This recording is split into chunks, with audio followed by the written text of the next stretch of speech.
पुणी गोटे new update video आपको स्वागत करुच्ची जहाँकि जाओ आप जापे मधुआ पेंशन योजना उपरकू ये भिडियोटी रही डिस्कस करवा। तो आग को आसवाई जाऊँगी गोटे खुशी खबर जहाँकि मधुबाबू पेंशन योजना उपर आप जानते समस्ते ओडिशार 50 लाख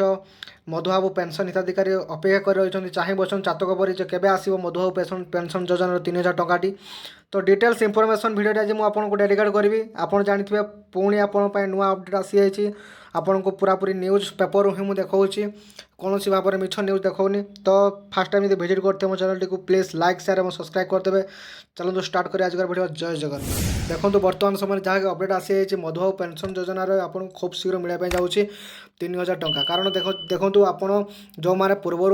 अप्लाई करते 60 वर्ष ऊर्ध्व और आपणकर जदि दिव्यांग 40% रु अधिकता अच्छी और आप कौन माँ मैंने विधवा अच्छा कि कौन सी कलाकार भत्ता हितकारी अच्छा मैंने समस्त को भत्ताटी मिलने जाऊँगी खूब शीघ्र। आपड़ जाणी खुशी हे राज्य सरकार आपन को बहुत शीघ्र भत्ताटी देवाई जाऊँगी जहाँकि मधुबाबू पेंशन योजनार 3000 टंकाटी जहाँकि सूचना मिली बर्तमान समय जहाँ ब्रेकिंग न्यूज आसूँ मधुबाबू पेंशन योजन आपन को बहुत शीघ्र मिलने जाऊँगी 3000 टंका भत्ता राशि और जो मैंने 3000 टंका भत्ता राशि पाइबा इलिजिबल से 60 वर्ष ऊर्ध्व होता दरकार और 60 वर्ष जो ऊर्ध्व होते हैं निहत भाव में मधुबाबू पेंशन योजनार भत्ता राशि मिलने जाऊँगी। देखो बर्तमान समय जहाँकि गुरुत्वपूर्ण सूचना आसी एवं बहुत आपणकर दाबी रही जहाँकि ओडिशा भत्ता महासंघर दाबी रोचे समस्त को भत्ता 3000 टंका लागू करा जाऊ एवं के कौशिक जहाँकि आमर यूट्यूब चैनल माध्यम दाबी रोचे प्रत्येक जो मैंने पाइबा योग्य अच्छी से निहाती भाव में हक पाई 3000 टंका निहाती मिलवार आवश्यकता रही जहाँकि विद्याधर सार जानी ओडिशा रे भत्ता महासंघर संपादक अच्छा सी राज्य सभापति सी वर्तमान समय जहाँ दाबी करुँच तो समस्त नागरिक को जमानकर 60 वर्ष ऊर्ध्व होती से निहाती भाव में 3000 टंका भत्ता प्रदान कर राज्य सरकार से भत्ता प्रदान कथाटी शुणिकी निहाती भाव में से खूब शीघ्र भत्ता प्रदान 3000 टंका करने जाऊँगी। यहाँ खुशी विषय अति खुशीर विषय कारण दीर्घ दिन अपेक्षार अंत हम और खूब शीघ्र से भत्ता राशि 3000 टंका मिलने जाऊँगी। बर्तमान समय डिस्कस करवा जो 3500 टंका बर्तमान लागू होती जहाँकि आपड़ जानी 3500 टंका बहुत हिताधिकारी मानक मिलूना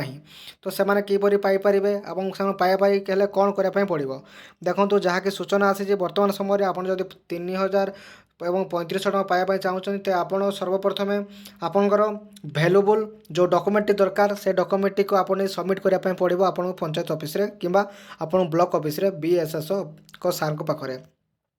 एवं जदि आप बीएसएस सार को पाखरे सबमिट कर डॉक्यूमेंट तो आपन को तुरंत आपंकर भत्ता राशि मिल पार। और आउ गोटे कथा आपको कहीदे जदि आप 3500 टंका गत मास पाई ना बर्तमान समय पाइबा इलिजिबल अच्छा आपंकर 80% रु अधिका डिजाबिलिटी अच्छी आप 80 वर्ष रु अधिका आप बयस सीमा हो सारी आप पाइबा चाहूँगी आपन भत्ता राशि जहाँकि 3500 टंका तो तुरंत आपड़ जा बीएसएस पाखे कम्प्लेन करूँ कि जब बीएसएस न शुणुं आम डिस्ट्रिक्ट हेडक्वार्टर को जाकि आप डीएसएस पाखे ही कम्प्लेन करेंगे जहाँ मध्यम से आपन को खूब शीघ्र तार समाधान टे बाहर कर रास्ताटी जनइबे। और देखूँ आपन को समस्त सूचना दे दूचे जहाँकि आप जानी मधुबाबू पेंशन योजना 3000 टंका पाइबापी हेले आपंकर बयस सीमा जहाँकि 60 वर्ष होगापी आवश्यकता रही 60 वर्ष यदि आपको हो जाऊँगी आप तुरंत भत्ता पैसाटी जहाँकि रही धार्य मूल्य 3000 टंका पाइपर आग को। वर्तमान समय तो किसी लेटेस्ट सेमती पाइबा ए मासर मिल कि आर मास मिल आप फेक भिडियो देखूँ ना जहाँकि जेन्युइन भिडियो से देखूँ किंतु आपको सत घटना जनाऊँगी आग को आपको निहाती मिलने जाऊँगी 3000 टंका। कारण देखो राज्य सरकार एत भी पागलामी नुहे जे से आपको भंडाई देवे निहाती भाव में आप प्रतिश्रुति रक्षा करेंगे। और जो विद्याधर सार जहाँकि ओडिशा भत्ता महासंघर सभापति रही कार्यटी करुँच दाबी विभिन्न प्रकार से स्ट्राइक कर समस्त एकता कर तो निहाती भाव में सफलता प्राप्त हो। कारण मुझे जानी एकता ही बल तो ओडिशा रे मिनिमम 50 लाख पाखापाखि भत्ताधिकारी अच्छा जो मैंने कि पाइबा एलिजिबल अच्छा तो समस्त जब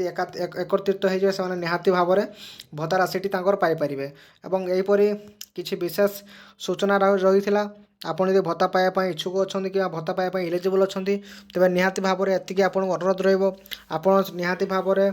आपणकर डॉक्यूमेंट को निहाती भाव में सठिक कर रखि था जहाँफल कि आप भी भत्ता राशि खूब शीघ्र पाइपर जहाँकि मधुबाबू पेंशन योजना आग को बढ़ावा जाऊँगी भत्ता राशि 3000 टंका। तो 60 वर्ष जब आप तुरंत अप्लाई कर दिंतु ଆପଣଙ୍କୁ ଖୁବ୍ ଶୀଘ୍ର ଆପଣ ଭତ୍ତା ରାଶିଟି ମିଳିପାରିବ। ଏହିପରି ଲେଟେଷ୍ଟ କିଛି ଅପଡ଼େଟ୍ ଭିଡ଼ିଓ ରହିଥିଲା।